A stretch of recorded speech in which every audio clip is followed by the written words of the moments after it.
1 João, capítulo 2, versículo 28. Amém.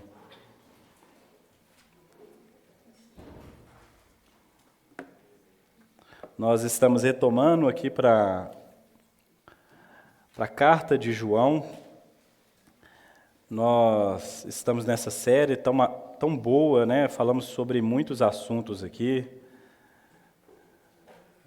das necessidades, o porquê de João escrever essas coisas, e hoje a gente vai falar um pouco mais, e um assunto que vai aparecer aqui, um assunto inclusive que a gente poderia dizer um assunto principal, é a distinção entre os filhos de Deus e os filhos do diabo. Fala assim, que diabo tem filho? Parece que sim, né? E a gente vai explorar esse tema aqui, que João vai trazer, né? A linguagem de João é muito assim, né? Uma coisa oposta à outra, né? É luz e trevas, é vida e morte, e agora ele vai trazer esse tema aqui, que causa um certo espanto, mas que também gera um conforto aí para nós, né? Então, você que encontrou 1 João aí, capítulo 2, no versículo 28, diga amém. Amém. Vamos ler juntos, então. E agora, filhinhos, permaneçam nele, para que quando ele se manifestar, tenhamos confiança e não sejamos envergonhados, tendo de nos afastar dele no dia da sua vinda. Se sabem que ele é justo, reconheçam também que todo aquele que pratica a justiça é nascido de Deus. Vejam que grande amor o Pai nos tem concedido, a ponto de sermos chamados filhos de Deus. E de fato, somos filhos de Deus. Por essa razão, o mundo não nos conhece, porque não o conheceu. Amados, agora somos filhos de Deus, mas ainda não se manifestou o que haveremos de ser. Sabemos que quando ele se manifestar, seremos semelhantes a ele, porque haveremos de vê-lo como ele é. E todo que tem essa esperança, nele purifica a si mesmo, assim como ele é puro. Todo aquele que pratica o pecado também transgride a lei, porque o pecado é a transgressão da lei. E vocês sabem que ele se manifestou para tirar os pecados, e nele não existe pecado. Todo aquele que permanece nele não vive pecando. Todo aquele que vive pecando não viu nem o conheceu. Filhinhos, não se deixem enganar por ninguém. Aquele que pratica a justiça é justo, assim como ele é justo. Aquele que pratica o pecado procede do diabo, porque o diabo vive pecando desde o princípio. Para isso se manifestou o Filho de Deus, para destruir as obras do diabo. Todo aquele que é nascido de Deus não vive na prática do pecado, porque nele permanece a semente divina. Esse não pode viver pecando, porque é nascido de Deus. Nisto são manifestos os filhos de Deus e os filhos do diabo. Todo aquele que não pratica a justiça não procede de Deus, e o mesmo vale para aquele que não ama o seu irmão. Amém? Vamos orar? Senhor Deus, nós mais uma vez rogamos pela Tua graça, nos concede, ó Pai, iluminação, para entender, ó Pai, aquilo que o Senhor preservou a nós, ó Pai, por meio das Suas Escrituras. Nós cremos que toda a Escritura, ela é inspirada por Deus, ela é útil para a correção, para o ensino, para levar o homem à maturidade espiritual. E aqui está uma porção das Escrituras, ó Pai, que podem nos levar a tal.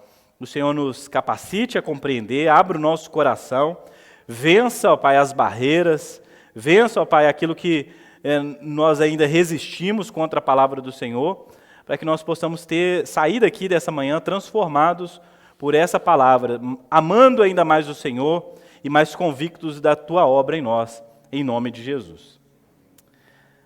Amém.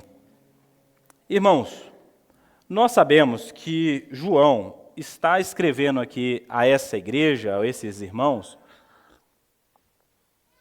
porque ele ama esses irmãos, ele considera essa comunidade como um pai considera filhos, ele tem um amor paternal por essa comunidade, desejando o bem, escreve para proteger, para advertir, para de alguma maneira também disciplinar, mas contudo para que esses irmãos eles possam caminhar em uma verdade que os faça produzir ainda mais frutos, frutos que glorifiquem a Deus, frutos que manifestem a nova natureza que eles receberam em Cristo Jesus. Então, o desejo de João é que essa comunidade, que ela possa continuar crescendo, rejeitando os falsos mestres, os falsos ensinos que estão rodeando a igreja.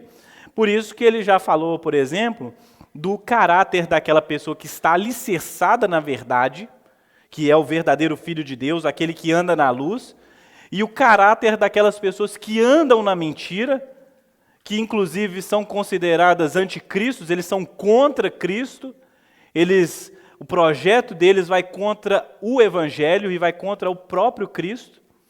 E agora ele vai falar de novo sobre essas duas naturezas, daqueles que permanecem em Cristo e aqueles que não permanecem em Cristo, daqueles que estão ligados a Deus pela fé no Senhor Jesus e aqueles que estão desconectados de Deus por sua incredulidade. Então, ele vai dizer algo muito importante. E agora, filhinhos, versículo 28, 2:28, permaneçam nele. Permaneçam, eu falei isso no domingo retrasado, permanecer, continuar, ficar firme, estejam como a gente cava um buraco e coloca uma estaca ali presa, firme, uma coluna, permaneçam firmes, para que quando ele se manifestar, tenhamos confiança e não sejamos envergonhados. O que João está falando aqui? Haverá uma segunda vinda de Jesus. Haverá. Jesus ascendeu aos céus, Atos capítulo 1, versículo 3 ao versículo 10, conta como que Jesus ascendeu aos céus diante dos olhos dos discípulos. E da mesma maneira, o anjo diz, da mesma maneira que Jesus subiu aos céus, ele também voltará. Então Jesus ainda não voltou fisicamente, mas ele voltará. E a Bíblia diz que quando Jesus voltar, será o dia em que será inaugurado e definitivamente esse novo tempo. De certa maneira, esse tempo ele foi inaugurado na chegada de Jesus, o reino de Deus foi inaugurado, mas a gente ainda não chegou à sua plenitude. A plenitude, então, ela acontece diante dos nossos olhos na segunda vinda de Jesus. Então, as coisas pertinentes à concretização desse novo tempo vêm quando Jesus voltar. Nós vamos ver ele, certo? Quando ele se manifestar, nós precisamos estar juntos, nós temos que ser encontrados como aqueles que permaneceram, que não abandonaram a fé, como pessoas que escutaram o Evangelho e progrediram, como pessoas que vieram à frente num culto ou nos seus lugares, entregaram as suas vidas para Cristo e continuaram nesse ato de entregar, de ter a sua vida diante de Deus, até a vinda de Jesus. Não fraquejaram, não abandonaram, não apostataram da fé. São pessoas que conheceram a verdade, abraçaram a verdade e permaneceram nessa verdade. Porque quando ele se manifestar, nós possamos ser encontrados como aqueles que têm confiança, não aqueles que têm medo. Perceba que o assunto da certeza da salvação, mais uma vez, aparece aqui em João. De que é possível ter uma confiança, de que na vinda de Jesus, isso será algo positivo para você. Você não precisa andar como uma pessoa que tem medo, a não ser que você não esteja vivendo como um cristão. Porque se você não vive como cristão, a lógica de João aqui é que talvez você ainda não se tornou um cristão genuíno. Mas se você é um filho de Deus e permanece na vida que manifesta essa nova natureza, você pode ter confiança e não ser envergonhado. O que é a vergonha aqui? É a rejeição. São aquelas pessoas que chegam no dia do Senhor, no dia da manifestação de Jesus e chegam para eles e diz: mas Jesus, eu fiz milagres em teu nome. Jesus, eu profetizei. Jesus, eu fui à igreja. Jesus, eu escutava música evangélica. Jesus, eu escutava lá a pregação, o pregador na internet. Você não venha com essas obras diante de Jesus. Jesus fala assim: eu nem sei quem é você. Não tenho nada com você, você nunca esteve conectado, você nunca permaneceu em mim, você nunca teve, a gente nunca teve comunhão. Você se enganou. Você se enganou e cada vez mais foi sendo enganado. Então, você tinha essa fé, então essa pessoa vai ser envergonhada. A ideia de que nós vamos, de que há algo para ser apresentado no dia da manifestação de Cristo, que Paulo vai dizer lá em Colossenses, capítulo 3, versículo 4, o seguinte: quando Cristo, que é a vida de vocês, se manifestar, então vocês também serão manifestados com Ele, em glória. A diferença aqui do envergonhado, aquelas pessoas que vão... Jesus vai voltar para essas pessoas também, mas essas pessoas vão ser envergonhadas. Ao contrário disso, os verdadeiros filhos de Deus, o verdadeiro nascido de novo, essa pessoa, ela também vai ser manifesta diante de todos. Agora, as pessoas olham para nós e elas não conseguem olhar para a nossa cara e dizer se nós estamos em Deus ou não, se nós somos salvos ou não. Elas não conseguem, porque isso não é uma coisa que está estampado na nossa cara. Apesar que as pessoas falam assim: você tem cara de crente, né? Tem muita gente que não é crente, tem cara de crente, não é isso? E tem muito filho do diabo que parece crente. Essa é a verdade.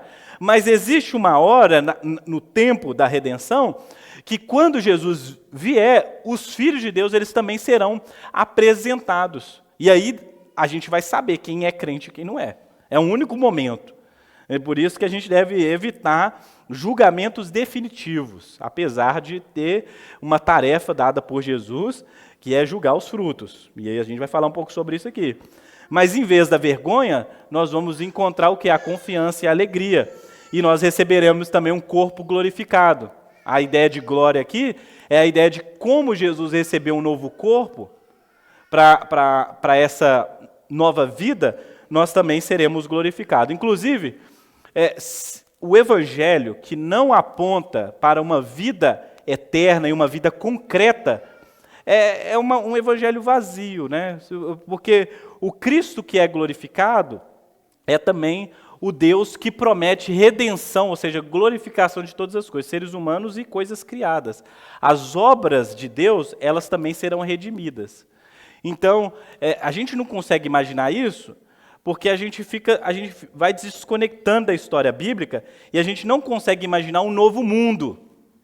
Você imagina que o céu seja qualquer coisa, menos um novo mundo.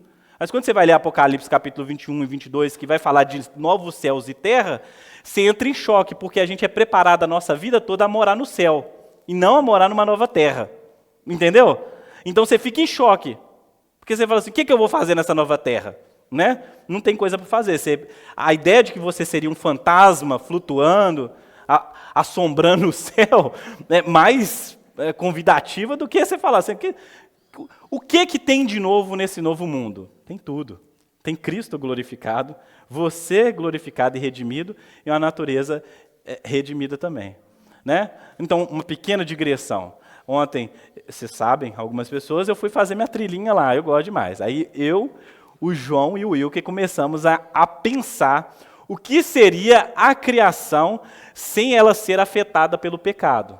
Porque você olha para uma coisa bonita, tipo assim, uma planta, a natureza, a criação, que já revela a glória de Deus, revela o Deus Criador, você não consegue entender que isso que é lindo, maravilhoso, está, de alguma maneira, afetado pelo pecado. Então você não consegue ver uma beleza que pode ser mais bela do que isso, que já te encanta. Você chega num lugar, você fala assim: Deus criou isso, Deus fez isso, Deus colocou essa coisa aqui, Deus intencionou isso aqui para que isso pudesse suscitar dentro de nós uma reflexão que levasse a gente a glorificar a Deus. Você olha para o belo que existe no mundo e fala, glória a Deus, que coisa maravilhosa, que coisa linda, que beleza, mas Deus é mais belo do que isso, Deus que é o glorioso, Deus é o Criador. E você não consegue imaginar que aquilo que foi criado ainda está manchado pelo pecado.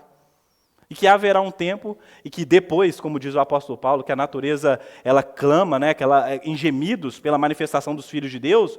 O que é isso? Os filhos de Deus serão manifestos na vinda de Cristo.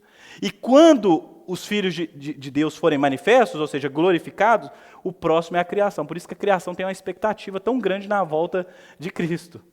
Você vê, uma planta, ela, talvez não conscientemente, mas deseja a redenção dela. E nós aqui, às vezes, não chegamos a essa conclusão, de que Deus, aquilo que o Senhor começou na fé, me dando fé para crer, para nascer de novo, me dando um coração de carne, trocando o coração de pedra por coração de carne, tem um fim, existe um momento ainda mais glorioso, há um momento culminante, onde nós somos glorificados, e esse encontro, ele acontece, né, um encontro de céus e terra, em Cristo Jesus e com a sua igreja. Então, imagina que coisa maravilhosa, né? Então, o João está trazendo essa mentalidade para essa igreja. Por quê? Porque, como ele vai dizer aqui, essa igreja aqui precisa viver como essas pessoas desse novo mundo. Entendeu? Elas precisam manifestar a vida do novo mundo, que é uma oposição à vida deste mundo onde o diabo governa de alguma maneira, né? Então, versículo 29, se sabem que ele é justo, ou seja, se Deus é justo, reconheçam também que todo aquele que pratica a justiça é nascido de Deus. A lógica aqui de João não contrapõe Paulo, né? A lógica de João aqui é muito semelhante à lógica de Tiago. A gente fez a exposição de Tiago aqui. É que se você nasceu de novo, se a sua natureza mudou, logo agora ela precisa expressar obras, uma vida que condiz com essa nova natureza.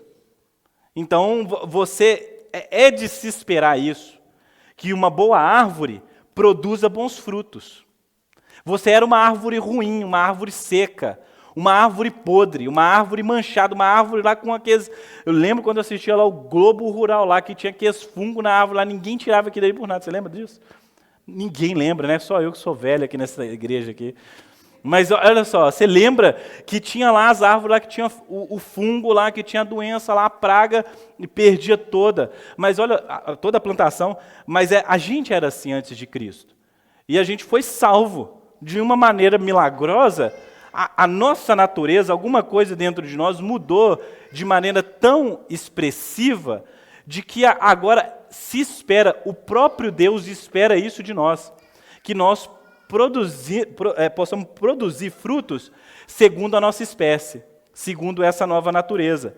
Ou seja, se nós fomos justificados, se a justiça de Cristo ela foi atribuída, imputada em nós, doutrina reformada aqui para você, se você estava lá no banco dos réus, pecador, o coração endurecido, coração de pedra, inimigo de Deus, você seguia a natureza da sua carne, os intentos do seu coração, era obediente ao príncipe desse mundo, você era você era guiado pelo pecado. Agora que você foi redimido, agora que você foi salvo, agora que a justiça de Cristo, a natureza de Cristo, ela foi não só atribuída a você, mas ela foi colocada em você, ela foi transferida para você, é necessário agora que você viva como um justo.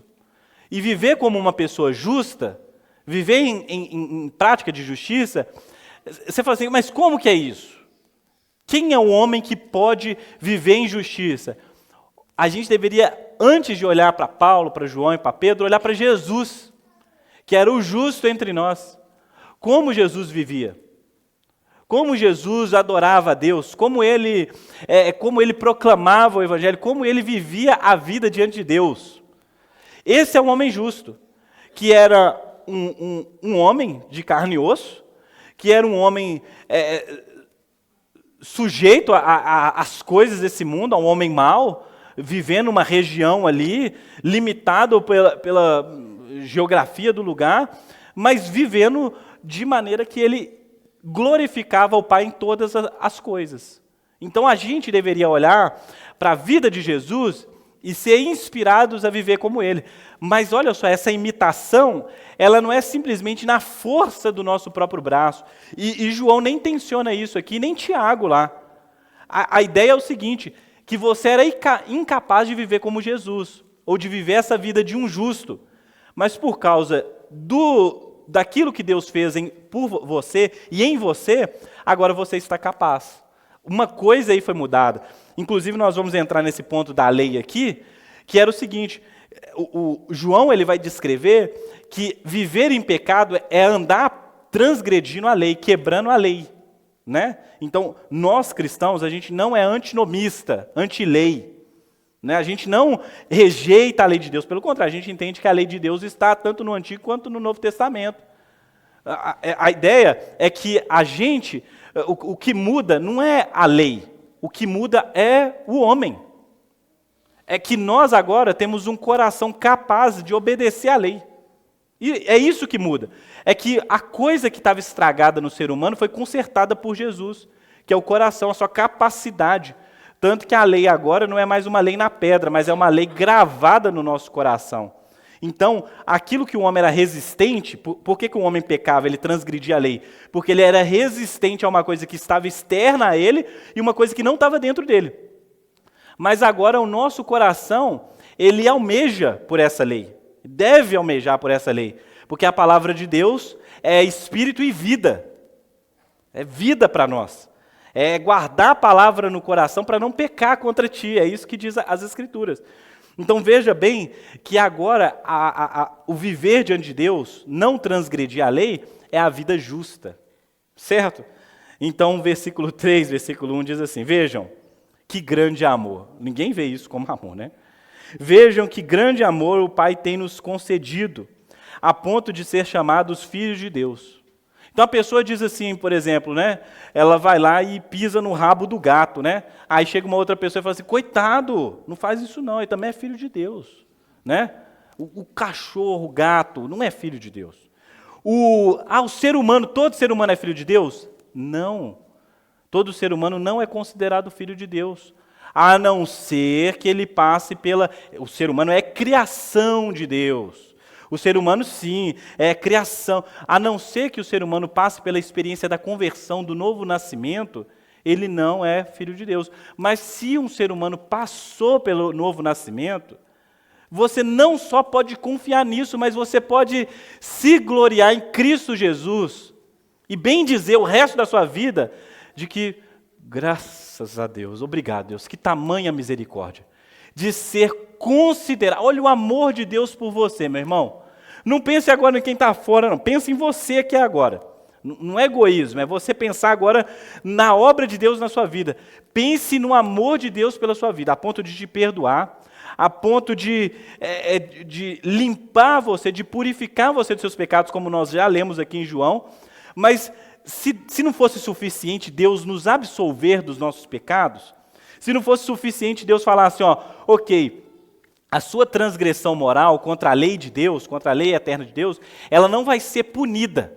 Você não será castigado segundo as suas obras. Se isso não fosse já fosse uma ótima notícia, Deus, ainda como juiz, faz algo extraordinário, adota o criminoso. É uma coisa que eu nunca vi uma história dessa.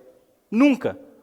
O cara está no tribunal lá, ele está sendo julgado, sentenciado, o promotor vem com as acusações, está tudo certinho para a condenação do cara. O cara recebe o perdão, a absolvição, e o juiz ainda leva o antes que era criminoso para a casa dele. Você, meu filho, não, você vai ser meu filho. Vai morar comigo, vai comer na minha mesa, vai vestir a minha roupa. Isso é algo extraordinário, isso é o evangelho, isso é uma boa notícia. É alguém que está consciente de que merece punição, de que merece a morte, merece o juízo, mas recebe o contrário. Isso é a graça de Deus. Nós éramos essas pessoas. Ah, mas eu era bom, era justo. Você não era justo.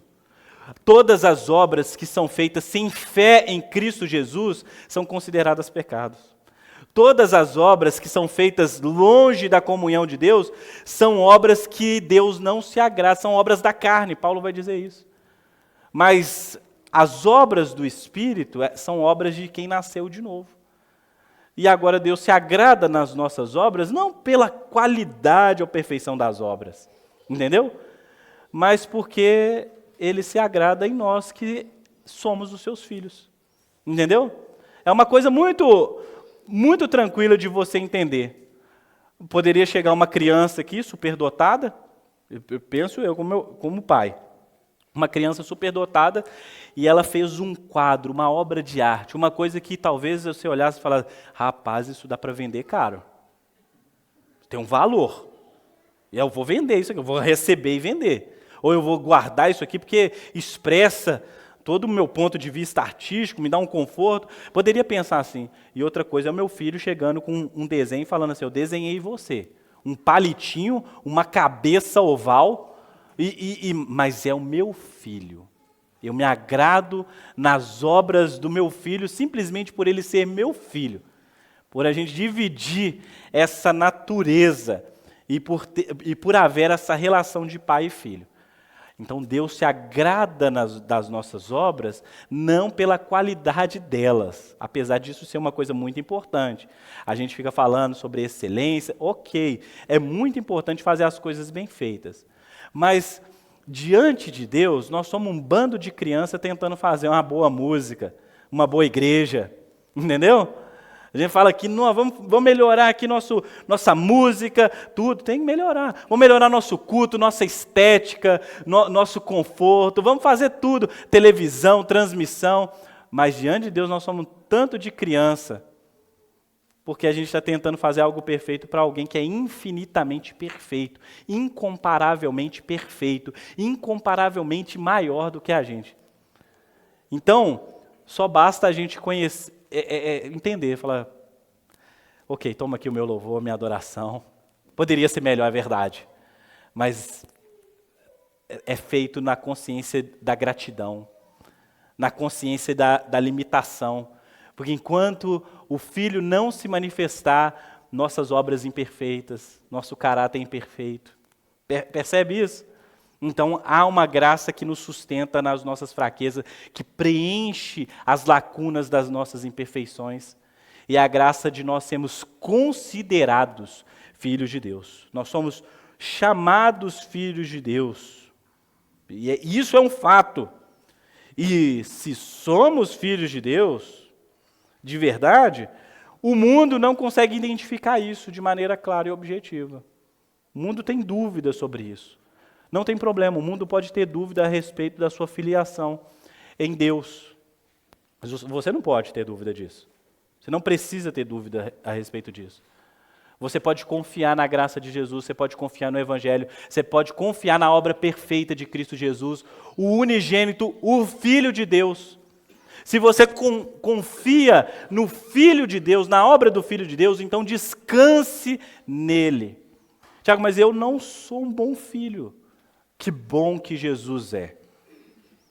Porque a relação aqui, a nossa confiança, ela está naquilo que Jesus é e faz, muito mais do que naquilo que eu faço. É o Evangelho. O Evangelho não é aquilo que eu faço para receber um benefício de Deus, mas é aquilo que Deus faz e que me traz benefício. Ah, Tiago, mas se for assim, então eu vou viver de qualquer maneira. João vai combater isso aqui. Não é aí. Quem vive de qualquer maneira não é filho de Deus, não conheceu o Evangelho. O Evangelho não alcançou essa pessoa. Versículo 2, amados, agora somos filhos de Deus, mas ainda não se manifestou o que haveremos de ser. Sabemos que quando Ele se manifestar, seremos semelhantes a Ele. Ou seja, ainda não se manifestou. Nós conhecemos a Deus, como diz o apóstolo Paulo, de maneira turva, de maneira... É interessante, eu estava lendo essa semana sobre o encontro do apóstolo Paulo com Jesus, que perceba bem que coisa maravilhosa a Escritura Sagrada. Ela narra o encontro do apóstolo Paulo com Jesus, e ele está no caminho de Damasco, tentando fazer a vontade de Deus. Ele está perseguindo a igreja em nome de Deus, em nome do Deus de Israel. Ele entende a igreja como um grupo de dissidentes, um grupo de rebeldes, de hereges, que estão provocando não só o caos social ali de Israel e Roma, mas eles estão ofendendo a Deus. A mentalidade do apóstolo Paulo é essa, nas perseguições. É por isso que ele não tem medo de matar, porque ele está sendo zeloso com a religião dele. Então, ele fala assim, que eu suje as minhas mãos de sangue para, de alguma maneira, agradar o Deus de Israel. É a mentalidade do apóstolo Paulo. Mas quando ele encontra com Jesus, que brilha uma forte luz diante dele, é uma luz que muda a perspectiva, a visão dele. Perspectiva interna e externa também. Porque a visão que ele tem não é a visão clara, objetiva de tudo que Deus é. É a manifestação da glória de Deus na face de Jesus Cristo de uma maneira que ele não pode mais ver, ele fica cego. Ele sai cego depois desse encontro. Mas a cegueira natural de Paulo naquele momento vale a pena porque ele conseguiu ver, ele conseguiu entender a mente de Deus, como que Deus está operando na história da redenção. Então, o encontro do cristão com Jesus muda a nossa perspectiva, muda a nossa visão, muda a nossa vida. Faz com que a gente saia desse encontro sequelado, no bom sentido da palavra, a nossa vida transformada. Se espera de nós que a gente haja agora como irmão. Não é isso? Quando vai uma pessoa dizer para Paulo, né, o chamado dele, a pessoa se dirige a Paulo como irmão. É que aqueles que se encontraram com Jesus, agora se espera que eles sejam irmãos. Irmãos uns dos outros, mas irmão de Jesus. Não é isso?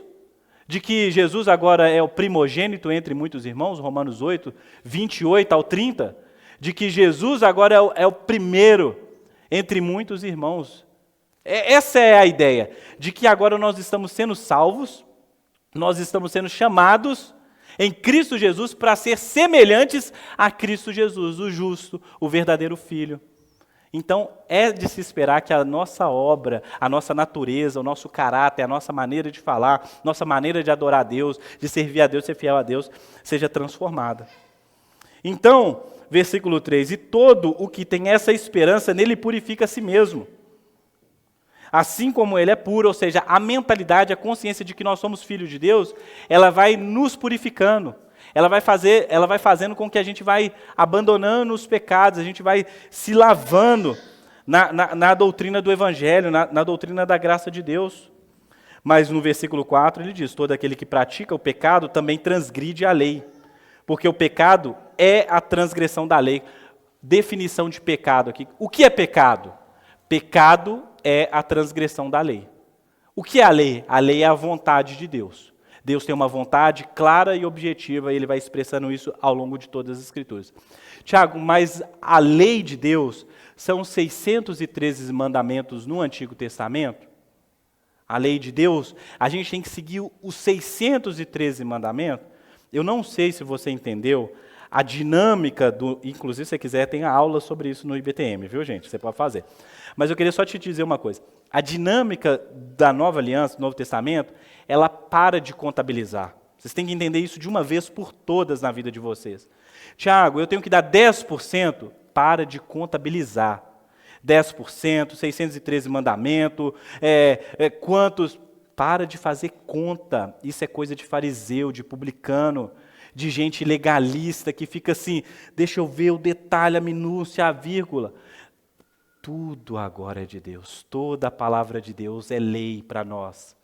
Toda a palavra de Jesus é lei para nós. Tudo aquilo que Jesus ensina é lei para nós. Jesus disse, quando te dá um tapa na face, vira o outro. Lei. É a lei de Cristo. É a vontade de Deus. Precisa perdoar 70 vezes 7, e perdoa. É a lei do cristão agora. A gente começa a absorver tudo aquilo que Deus falou, tudo aquilo que Deus deixou bem ilustrado. Tudo isso é vontade de Deus para nós. E ir contra essa vontade clara, objetiva e expressa nas Escrituras é pecado. Não, mas o pecado ele não tem nome ali nas Escrituras. Tem nome também. Mas eu queria te convidar a ir para uma mente que não fica buscando, como ali às vezes um jurista, né, um furo na lei para você pecar.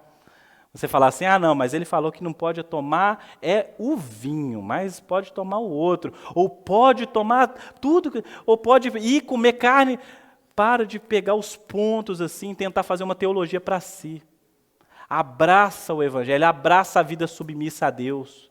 Abraça a sabedoria bíblica, que não é você decorar uma carta, decorar um versículo, mas é abraçar o Cristo, como diz o apóstolo Paulo, Cristo em nós é a esperança da glória. O Cristo em nós, o Cristo que se manifesta, as obras de Cristo que se manifestam no nosso falar, no nosso agir, no nosso tratar o próximo, na nossa maneira de adorar a Deus. Imagine você, uma pessoa que busca isso, certamente é uma pessoa que está buscando cumprir a lei de Deus e uma pessoa que cada vez menos transgride essa lei, peca contra Deus.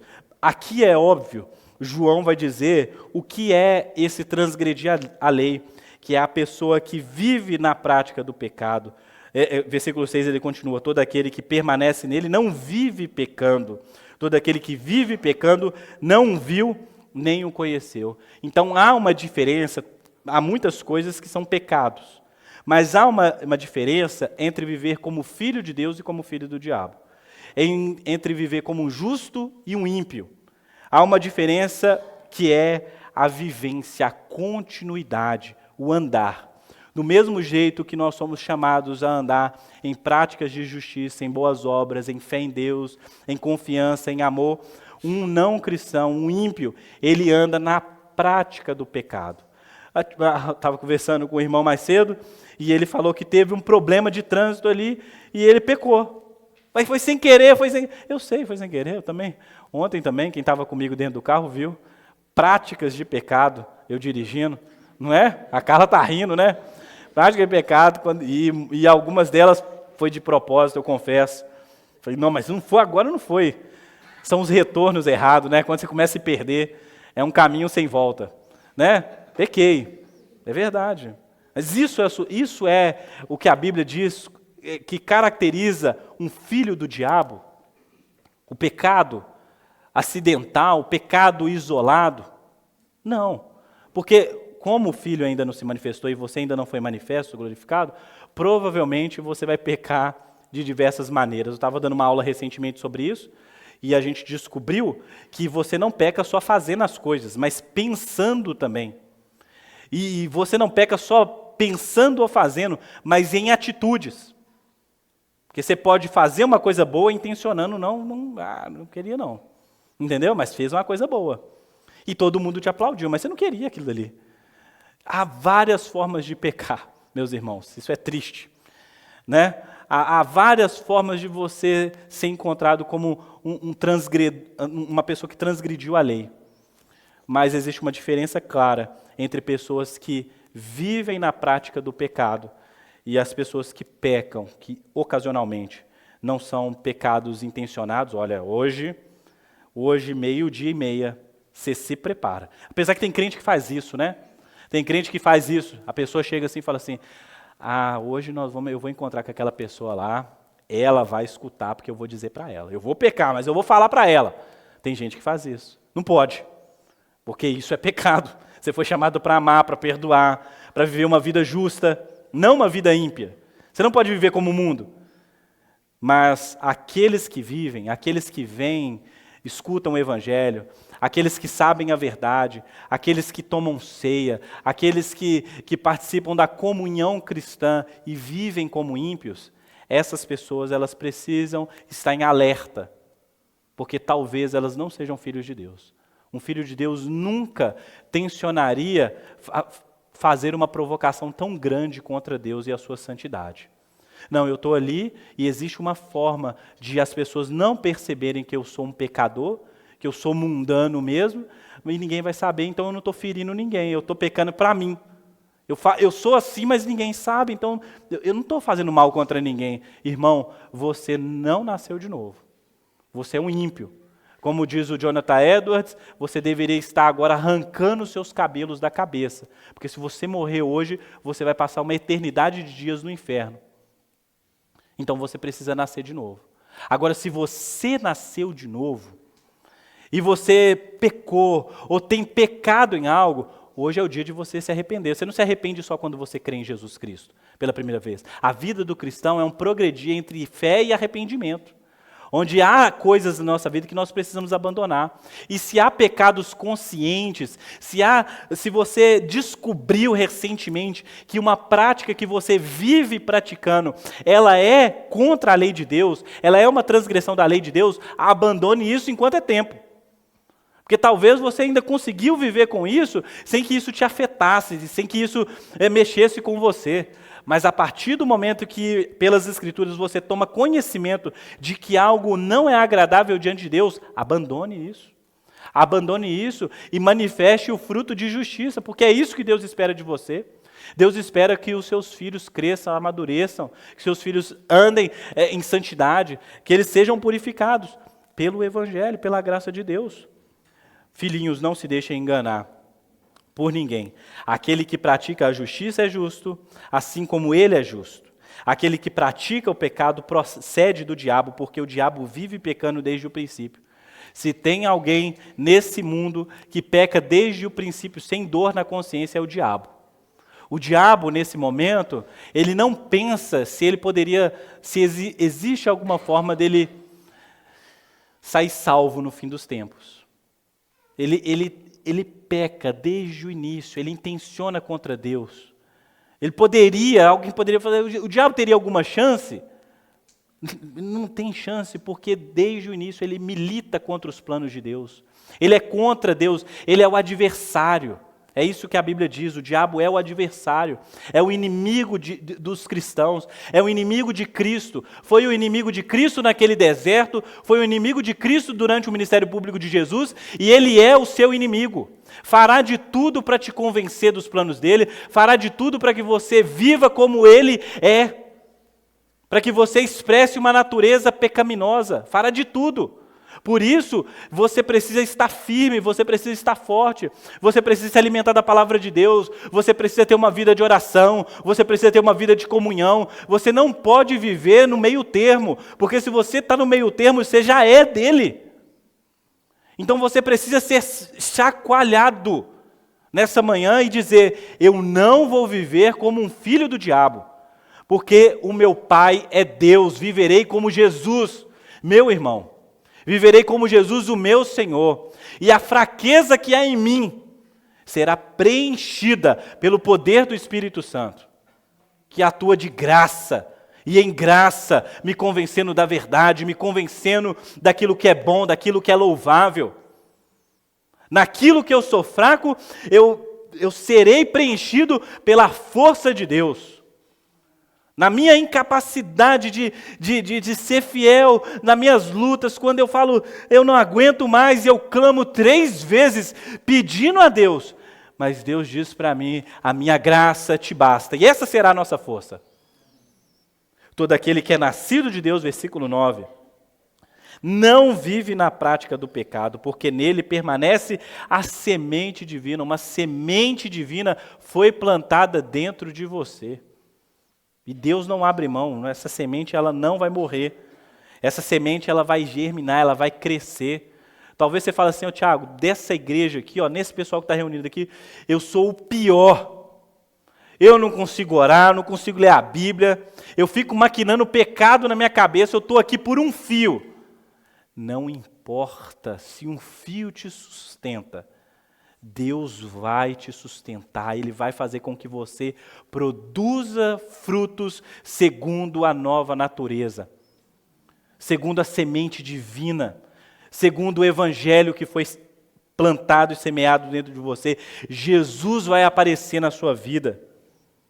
Versículo 10 diz, nisto são manifestos os filhos de Deus e os filhos do diabo. Todo aquele que não pratica a justiça não procede de Deus, e o mesmo vale para aquele que não ama o seu irmão. É porque o pecado, ele não é uma coisa que a gente consegue por muito tempo ficar escondendo das pessoas, ele vai aparecer. Talvez você fale assim, Tiago, mas o pecado que eu tenho é um pecado eu e eu. Só Deus que sabe e eu que sei. Mas a consequência desse pecado, ele vai esbarrar em alguém. Seja nas pessoas da sua casa, na sua esposa, nos seus filhos, seja nos seus colegas de trabalho. O seu pecado, ele vai trazer consequência para essas pessoas. Talvez consequências para você que afeta essas pessoas, talvez consequência para essas pessoas, consequências para a sua igreja. O pecado é essa, não tem um outro nome, é uma coisa terrível. É algo que não fica incubado no ser humano. O pecado, ele vai destruindo o seu portador e as pessoas que estão à volta. Então eu sei que alguém aqui já viveu essa história, de às vezes você está bem, está tudo tranquilo, mas o pecado de alguém te afeta. E aí você tem que lidar com aquilo. Não tem nada a ver com aquilo ali, porque o pecado é assim mesmo. Mas olha, eu queria chamar a atenção para você, para a sua vida, para a sua responsabilidade como cristão. Você precisa dar um jeito na sua vida. Você precisa buscar a purificação que vem por meio do Evangelho. Para que os efeitos do pecado eles sejam mínimos e, quem sabe, nulos. Para que, na verdade, as pessoas que estão à sua volta, você mesmo e as pessoas que estão à sua volta, elas possam receber, não da tragédia, da consequência do pecado, mas dos frutos da justiça de Deus. As pessoas chegarem perto de você e serem abençoadas. As pessoas dizer umas para as outras, falar como é bom estar na presença daquele irmão, daquela irmã. Como é bom estar naquela casa. Os seus filhos poderem dizer, que coisa boa é ter um pai como o meu, de ter uma mãe como a minha. O amor que ela tem, a compaixão, a sabedoria. Como é bom ter um amigo como aquela pessoa. Como é bom congregar naquela igreja. Porque naquela igreja os irmãos estão lutando contra o pecado. E eles estão buscando manifestar a vida de Deus. No falar, no servir. Veja a diferença que isso tem. Então, eu costumo dizer que há certos tipos de pessoas que são tão de Deus que é gostoso ficar perto dessas pessoas. Eu ficaria ouvindo essa pessoa, eu ficaria perto dela. Que pessoa amável, que pessoa... que glória a Deus! A gente fica triste quando essas pessoas partem. Gente que dá saudade. A gente tem que ser esse tipo de gente. Os verdadeiros filhos de Deus, eles são pessoas que dá saudade quando essas pessoas vão embora. Você sente saudade, dá vontade. Fala, fulano não veio. Não é cobrança não, meu irmão, quando as pessoas dizem assim, senti sua falta no culto passado. Não é cobrança não, é porque você faz falta. Talvez tenha Cristo aí dentro de você, que é tão bom, que a gente quer ver, a gente quer estar junto. Então essa é a comunidade que a gente deve desejar, uma comunidade de filhos de Deus. E aqueles que ainda não se voltaram para Cristo, veja bem, você pecador, que ainda não tem Cristo, pense bem no seu futuro, na sua vida. Se o Evangelho está próximo de você hoje, é hoje que essa decisão precisa ser tomada. Se você precisa dar passos para trás, abandonar convicções para abraçar o Evangelho, faça isso. Porque talvez seja isso que seja louvável e digno a se fazer nesse momento. Amém?